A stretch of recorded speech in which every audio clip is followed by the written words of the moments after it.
Before light existed, before life formed, before order appeared, Scripture says the earth was without form and void.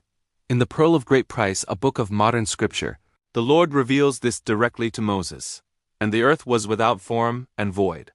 And I caused darkness to come up upon the face of the deep. And my spirit moved upon the face of the water. This isn't a flaw in the creation story. It is the very foundation of it.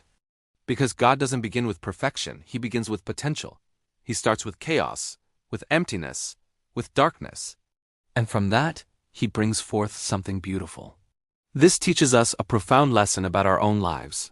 When we feel our lives are formless, void, or covered in darkness, it's not a sign of failure. It's the starting point from which God can create something wonderful. In the book of Abraham, another part of the Pearl of Great Price, this same truth appears. It says, "And the earth, after it was formed, was empty and desolate, because they had not formed anything but the earth." Think about that. Nothing is complete. Nothing is finished. Nothing is yet alive. But God proceeds anyway. This teaches a powerful doctrine. Disorder doesn't mean abandonment. It means preparation. It's the blank canvas before the masterpiece is painted. God saw the empty earth not as a problem, but as an opportunity. He saw what it could become. In the same way, He sees our potential. Even when we feel empty or incomplete, He's not discouraged by our messes. He sees them as the raw material for a miracle. So, what is the very first thing God does? The first divine command isn't about creating life or shaping the land. It's about light. In the book of Moses, we read, "And I, God, said, 'Let there be light.' And there was light." Before God organizes the world, He illuminates it. Light comes before structure. It comes before clarity. It comes before purpose. Spiritually, this is incredibly significant. It teaches us that God gives understanding before He asks for transformation. He doesn't expect us to find our way in the dark. He provides light first. The darkness isn't fought or wrestled with. It is simply displaced by the light. When we invite God's light, His truth, His Spirit into our lives, the darkness naturally begins to recede. It's a principle of physics and a principle of faith. And here is where the Pearl of Great Price adds a layer of eternal depth that changes everything. God reveals to Moses who is doing the creating. He says, "By mine only begotten I created these things. Yea, in the beginning I created the heaven and the earth." This is a stunning revelation. The Creator is Jesus Christ. The same being who would later walk the dusty roads of Galilee, who would heal the sick, forgive sins, and ultimately give His life for us, is the very one who organized the universe. This connects everything. Creation and salvation are not separate acts. They are two parts of the same divine work, carried out by the same divine being. One is a physical creation, the other a spiritual recreation. The same power that formed galaxies and ignited stars is the same power that can heal a broken heart, forgive our mistakes, and make us new. The Creator is our Redeemer. This means the one who understands the very fabric of the cosmos also understands the very fabric of your soul. He knows how to fix what's broken because He built it in the first place. Then comes the pinnacle of physical creation, humanity. The Scripture says, "And I, God, said unto mine only begotten, let us make man in our image, after our likeness." Being made in God's image doesn't mean we are already perfect or complete. It means we are designed with the potential to become like Him. It's about our divine blueprint. The Pearl of Great Price clarifies that this design includes both male and female, an intentional and eternal part of the plan. "And I, God, created man in mine own image. Male and female created I them." Our divine image is about our capacity for growth, for love, for creativity, for righteousness. It's a call to rise to our potential, not an endorsement of our current state.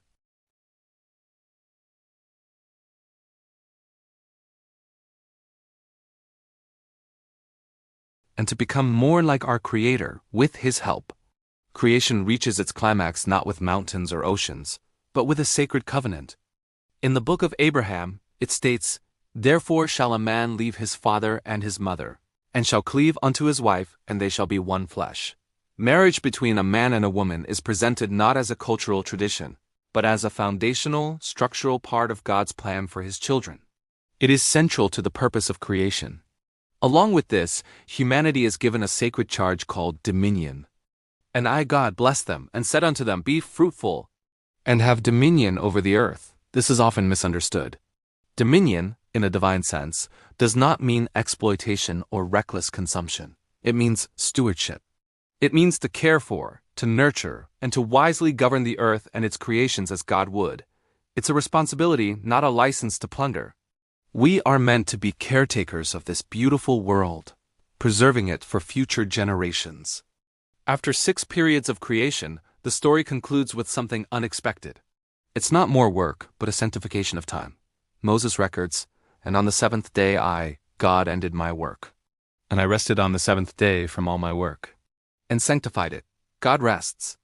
Not because he is tired, an infinite being doesn't get weary. He rests to establish a divine rhythm for all of creation.